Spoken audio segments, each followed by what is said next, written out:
Okay, right, new video. I haven't been to the cinema in a while. Maybe we should do a new movie. That'd be interesting. Be a new change of pace. Right, let's see what's on at the cinema. Oh. Oh.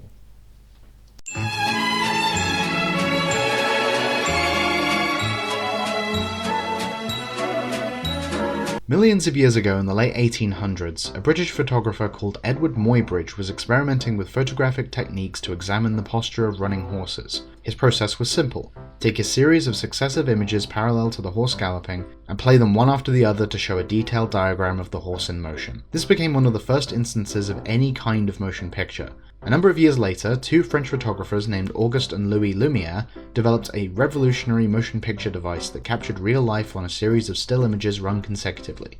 From here, they developed many short films, including most notably The Train Arrives at the Station in 1896, which showed primarily its circuses and fairgrounds as an attraction, and was about as popular as most modern films due to its, at the time, extremely realistic reflection of real life. You've probably heard stories of audience members running out of the theatre because they thought they were going to get hit by the train. Other industry greats would soon follow. The likes of Georges Méliès would break the boundaries of what you could do with this technique, pioneering special effects and camera trickery to escape from the mortal clutches of realism. From here, many dedicated movie theatres were established, converting theatres, ballrooms, opera houses, you name it. But it was only until 1915 that film took a huge step towards what it is today, with D.W. Griffith's controversial silent film, The Birth of a Nation. Running just shy of 3 hours long, it became the world's first feature film, and more importantly, the world's first blockbuster hit. It became clear at that point that movie theatres were here to stay, a reliable cash cow that was whisking its audiences to places live theatre couldn't dream of. So what was the point of all of that? And yeah, I know, I'd rather not be mentioning Birth of a Nation either, it being a tad racist and all, but sometimes history do be like that though. I've been hearing a lot lately, especially from YouTube film review shows, about how much people seem to hate going to the movies and seemingly want movie theatres to die. They always talk about how expensive the refreshments are, the prices of tickets, the annoying customers having to leave your dirt cave to watch Ant-Man and the Wasp, etc. Which, I agree with, and, that's perfectly fine as an opinion, but it's almost treated as a definitive statement on what the future of moviegoing should be. Like, everyone needs to get behind this way of thinking because it just makes logical sense.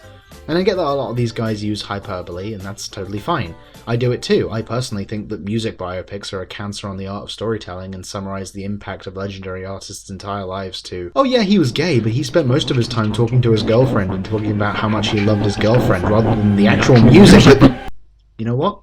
Another time. What bugs me most about this perspective is that cinema isn't just an outdated form of content consumption, it is the intended medium in which certain films are best appreciated. That'd be like saying live music is inherently inferior to vinyl because it's more convoluted. I mentioned the early days of cinema as it has never been more important than right now to stress just how ingrained projecting film onto a screen is to the experience of watching films. It is aesthetically and historically essential for how film is consumed. And not just that, I think I can safely say that everyone, including its biggest skeptics, have wonderful memories of watching a particular movie in a cinema. Not necessarily the movie itself, but what that environment did for your experience. And right now, in the face of an unprecedented global pandemic, it seems like cinema might go the way of the woolly mammoth. Delicious with chips. So in this video, I'm basically just going to talk to you guys about some personally memorable experiences of going to the movies and how much it means to me. Might not be as funny as my usual videos, and I promise next time I'll go back to reviewing dumb shit like, I don't know, that Jackie Chan Around the World in 80 Days movie. Anyone remember that? That was weird. Also, just another preemptive spoiler warning, I'm going to be spoiling the absolute frickety out of all of these movies, so if you have not seen them, then I suggest not watching the video until you've done so. Also, if you're not particularly interested in hearing mostly sincere recountings of sitting in the dark with a bunch of strangers, then I actually have an alternative for you. I was inspired to make this video because of a feature article Edgar Wright did for Empire magazine recently, and I have an awkward anecdote about running into Edgar Wright, so if you just want to hear about that, skip to this point in the video. Okay? Cool. The first story I want to tell you about is going to see The Big Lebowski at Alexandra Palace in London on my 16th birthday. Essentially, they were hosting one of those drive-in cinema things with a big inflatable screen and drinks and snacks being delivered right to your seat. They had fashioned a giant scaffolding tower in the center of the car park with a radio booth up top, which they had broadcasting the audio from the film so that you could tune in with your car radio. Amazingly, no sync or quality issues as I recall, it was all pretty seamless. Now, my experience with this film at the time was, shall we say, mixed. I'd seen it before and honestly, didn't really dig it. Something about it just didn't gel with me right the first time. But there was something about that screening. Maybe it was the novelty of it all, maybe it was seeing the film in a new environment, maybe it was just because of my birthday, but man, something just clicked. Suddenly I found every little thing that bothered me just went away.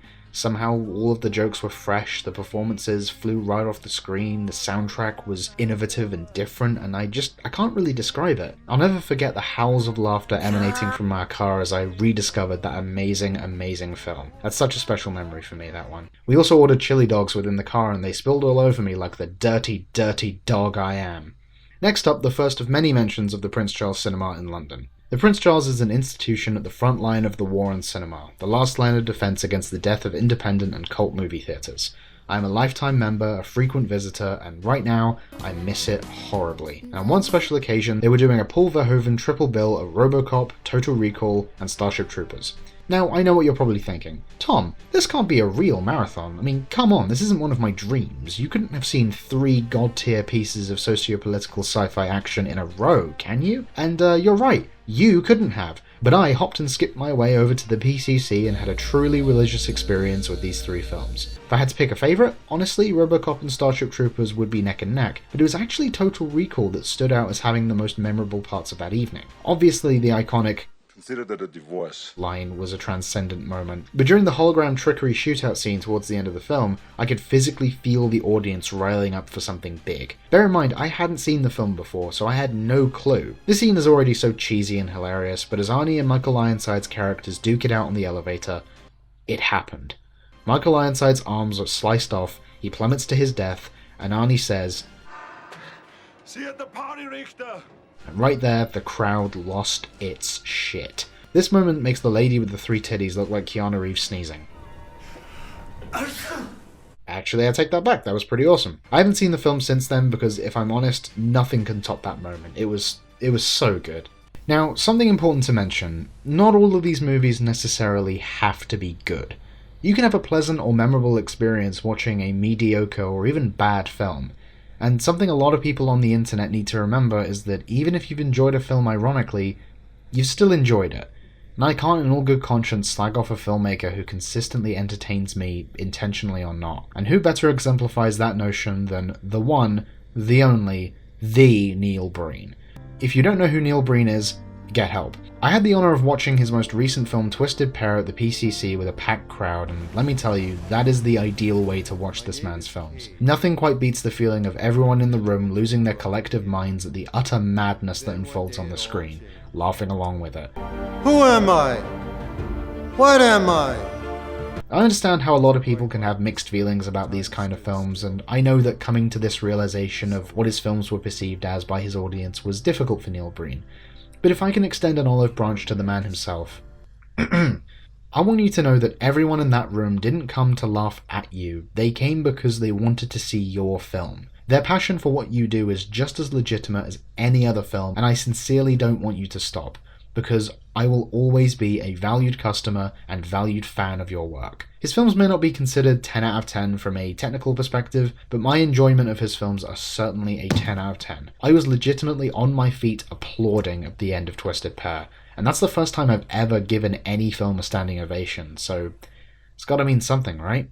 Anyway, moving on. Before Plague Island, I went to see Quentin Tarantino's Once Upon a Time in Hollywood at the Curzon in Soho, projected in glorious 35mm. This was just a f***ing A+, gold medal, platinum trophy, Academy Award-winning cinema experience. They had specially decorated the bottom level of the foyer with fake movie posters starring Leo DiCaprio's character. They gave out free posters of the film, which I got one of my own, and I believe they played retro trailers before the film. I don't actually remember though. but I'm going to pretend that happened for the novelty of it all. Now, like many recovering film students, I obviously had my Tarantino phase, in which you assert that he is the world's greatest filmmaker and you base your entire personality around the most popular memes in his films. And then, seemingly by accident, you discover other directors and realize how stupid you were 10 minutes prior and never go on a rant about how much of a masterpiece Pulp Fiction is ever again. This was what happened to me. Until Once Upon a Time in Hollywood. I saw this film out of morbid curiosity after being kind of lukewarm on his films in recent years, but something strange happened. At the climax of the film, Brad and Leo engage in an utterly jaw-dropping scene of literally murdering the shit out of the Manson family after they break into the wrong house.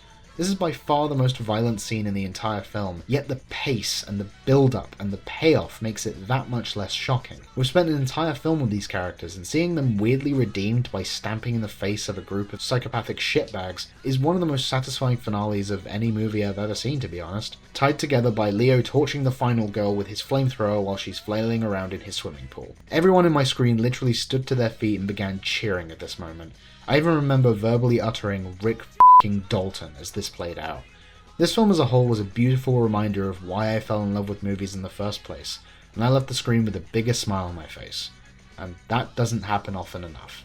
Moving swiftly on to our next film, and our first, and if you're familiar with my social media posts, definitely not the last, mention of the London Film Festival. Now, if you're into movies or filmmaking and you don't know what this is, I mean, I'm not going to explain it to you, it's pretty self-explanatory.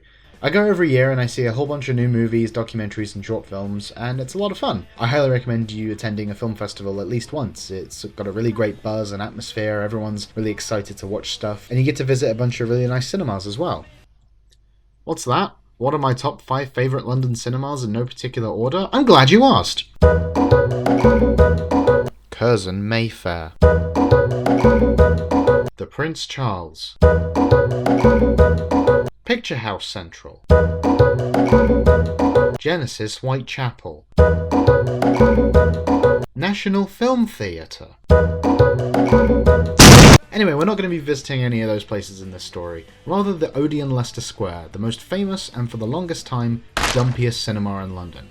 Yes, this place has hosted virtually every UK premiere of every major Hollywood blockbuster since the dawn of time, but man, it only just started getting tolerable until maybe 2 years ago after the huge renovation. The seats used to be really old and crappy and falling apart, the stalls had a really bad rake, the concession prices were expensive even for London standards, but I can't lie when I say I've seen a ton of great movies there. The Lighthouse, Uncut Gems, Florida Project, Bad Education, 3 Billboards Outside Ebbing, Missouri, just to name a few. But the one I remember the most was Jojo Rabbit at LFF 2019. I can't tell you exactly the last time I was nearly sucked back into my seat due to the intake of breath during this particular scene.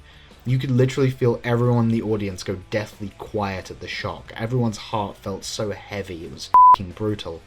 But then, later in the film, we had probably the most an entire audience has laughed at a joke in a movie ever, with the single best use of the single 12A f*** in cinema history. It's safe to say that that film was a roller coaster of emotions, and it helped so much sharing those moments with so many people. It's just a great movie, all in all. Also quickly, if you're one of those people that complains that Jojo Rabbit is an oversimplification of Nazi Germany and is the worst film of 2019, get out. I will not have Taika haters in this house. You are not welcome here. Finishing off these anecdotes, I thought I'd recount one of the few cinema trips I actually made last year, quite fittingly at the PCC. You all know it, you all love it. Of course, I'm talking about the family favourite, Pink Flamingos. Could you give us some of your political beliefs? Kill everyone now! Condone first-degree murder! Yep. I understand that some of you probably weren't expecting this, and honestly, I've refrained from talking about this side of my film taste for exactly the reason you'd expect. In short, I'm a secret weirdo and I didn't want to put people off. Basically, it's incredibly hard to find this film in the UK without importing a print from another country, which can be unbelievably expensive. So this was kind of the only option to see this film. Even though it's not banned here anymore, it just kind of seems like this country doesn't want it. I have no idea why. But let's just say that the horrified groans and disgusted laughter from the audience made for a wonderfully deprived experience. Plus, it made me feel like you needed a shower afterwards, and especially in January 2020, couldn't hurt. To be honest, there are so many stories I could tell you, but I don't want this video going on for too long, so I'll finish up with this. I totally understand the calls for cinema to be less prominent.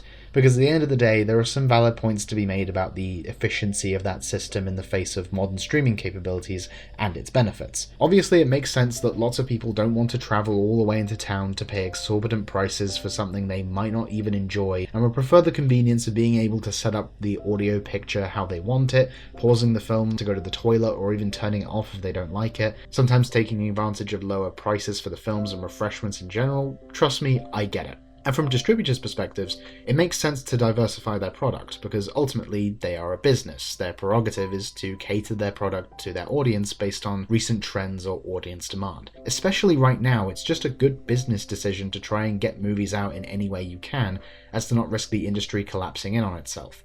In that same vein, you could also find that many streaming services offer better deals for filmmakers and give them more freedom to make whatever they want. They're not always amazing, but it's always a plus to have more creative freedom.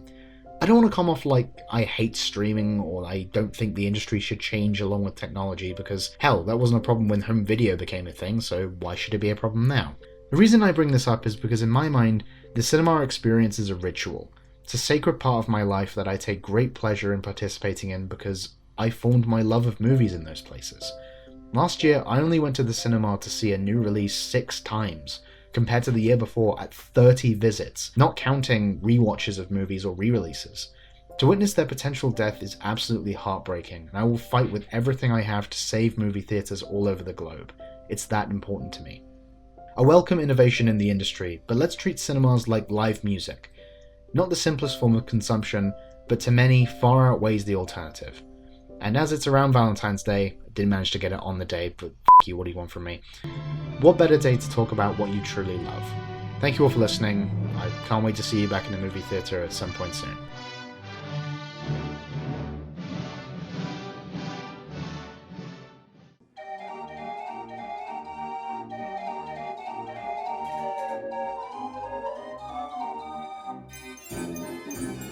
Okay, so for everyone that was interested in that Edgar Wright anecdote, here it is. And just in case you're wondering, it's not a cool story, it's dumb. Basically, I was hanging around the BFI during LFF one year waiting for my movie to start. I had about an hour to kill, so I was literally just farting around, wandering through the shop, checking my phone, whatever. There was a queue forming in the foyer for, I believe, the Bros documentary, and I kind of found myself in and amongst that little crowd, just unintentionally waiting for a different movie. So I was just pottering along, not really paying attention to what I was doing, and right in front of me was Edgar Wright, also just standing around waiting for the film. Because I wasn't really looking ahead of me, I kind of bumped into him and he shot me a strange look. He wasn't being a dick, he was just caught off guard and wanted to see what was happening. Now, I theoretically could have styled that out, maybe said something like, "Oh my god, I didn't expect to see you here," just like play it off like a fan, or even just like, "Oh, excuse me," not trying to bug him.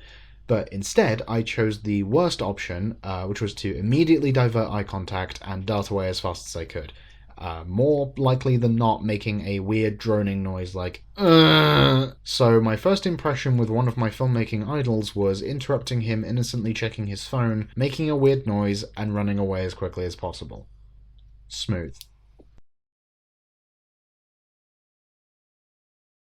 I am God.